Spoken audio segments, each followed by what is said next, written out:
We stand today at a crossroads, not just of economics, but of identity, of who we are as a nation and who we are becoming.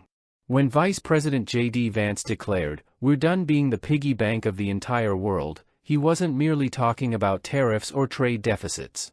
He was drawing a line in the sand, between a past where America subsidized the prosperity of others at the expense of her own people, and a future that insists on reciprocity, fairness, and strength. The tariffs.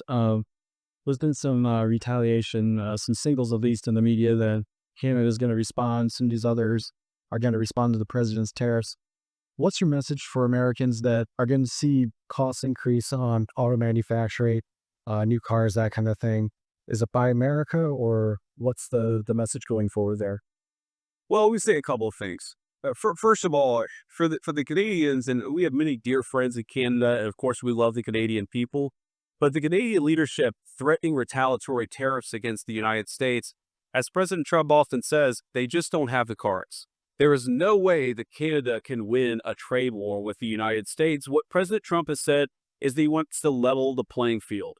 For decades, Canadian leadership has forced American farmers and American manufacturers to play by an unfair set of rules. All President Trump has said is that we're done playing by an unfair set of rules. If you're going to do something to our industries, then we're going to do something back to your industries. That's how you protect American manufacturing, and that's how you protect American jobs.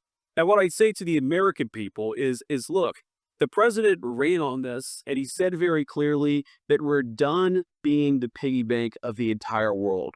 For 40 years, in the same way that our European friends, I think, have neglected international security, for 40 years, a lot of our friends all over the world have used America as a piggy bank. They have used us to absorb all of their excess economic production. What does that mean for Americans? For Americans, that's meant manufacturing jobs declining. That's meant middle-class wages going down. That's meant whole towns that have been hollowed out by empty factories. And that means in America that is less safe because our manufacturing isn't as powerful now as it was 30 years ago.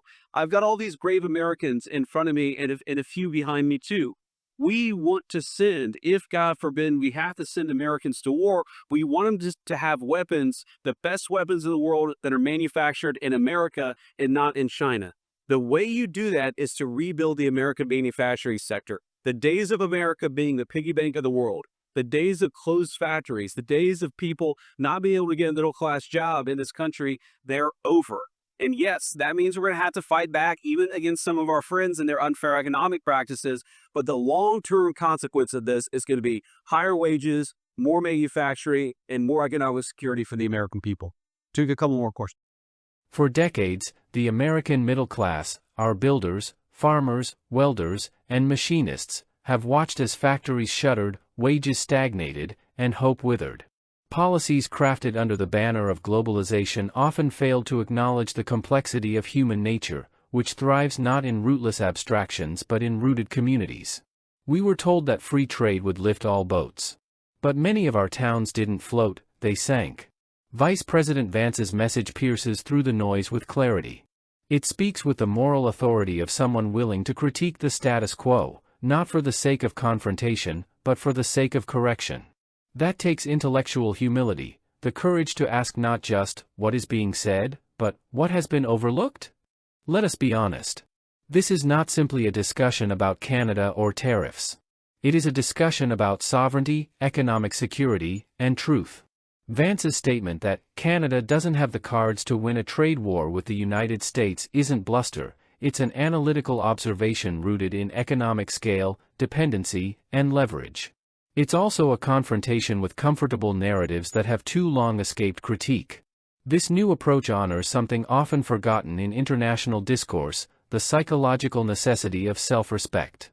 No nation can thrive if its workers are treated as expendable, if its industries are outsourced, if its identity is hollowed out to meet the expectations of global elites.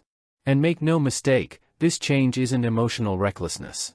It is reasoned spontaneity, the careful, engaged decision to fight for long-term stability by confronting short-term turbulence. Yes, prices may rise. Yes, allies may protest. But what is the cost of continuing down the same road that led us here?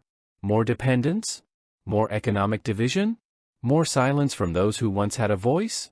There is a delicate balance, one that this administration is trying to strike. On one hand, we embrace dialogue even when it's difficult.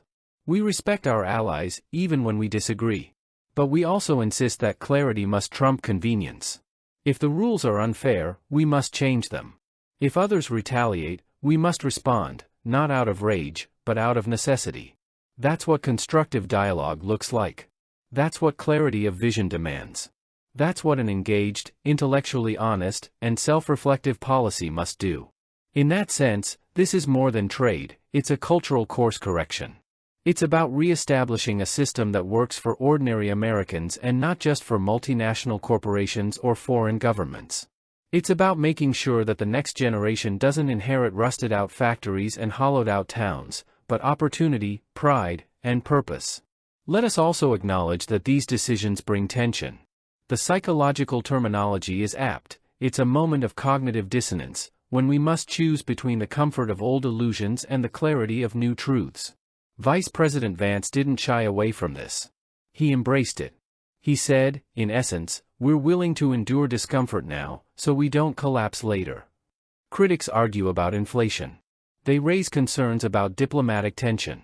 And we must listen to those critiques, not defensively, but analytically.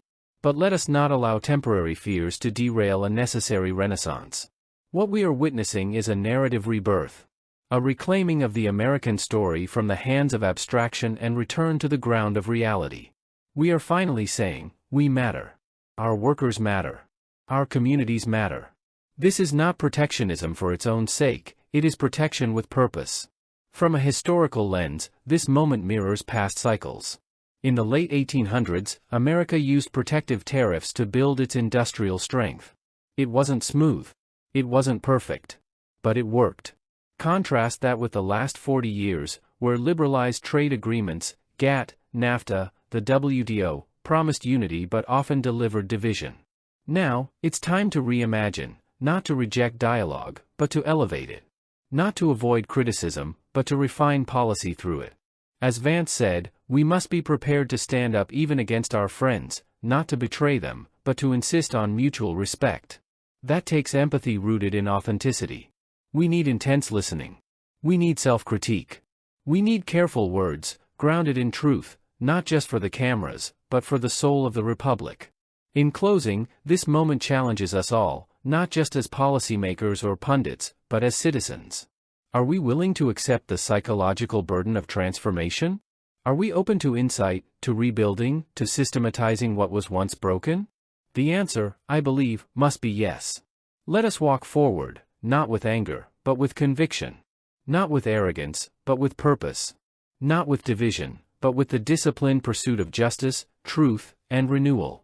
Because the era of America as the world's piggy bank is over. And the era of principled strength has just begun.